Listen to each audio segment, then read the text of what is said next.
You know something, today actually I feel excited.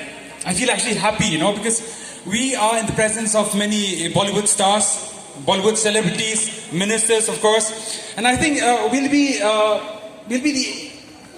envious, Most people will be envious of us because we will be here celebrating this International Film Festival, So that's the whole thing going on out here. Absolutely, absolutely. I agree with that. And not to forget the Mifilma, Meghalaya's film, along with the collaboration of Meghalaya Tourism. That is the reason why that all of us have gathered here today. So I would like to extend my deep gratitude to our Honorable Chief Minister, Shri Conrad K. Sangma, for the help that he's extended and for keeping this program a big success.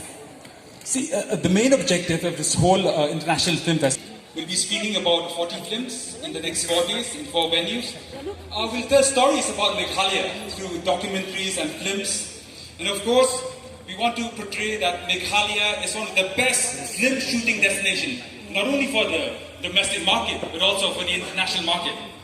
We recently had a curtain raiser, where in Mumbai and in Garo Hills, in Tura, where certain Commander Pdiang, he's the president of Mefilma. He was actually a journalist in a Khasi daily called Rupang, and another person, Shri P.K. Shulit, an engineer by profession. They were the brainchild for forming this organization called Mefilma. See, they had a common interest to uplift the local films here from Meghalaya.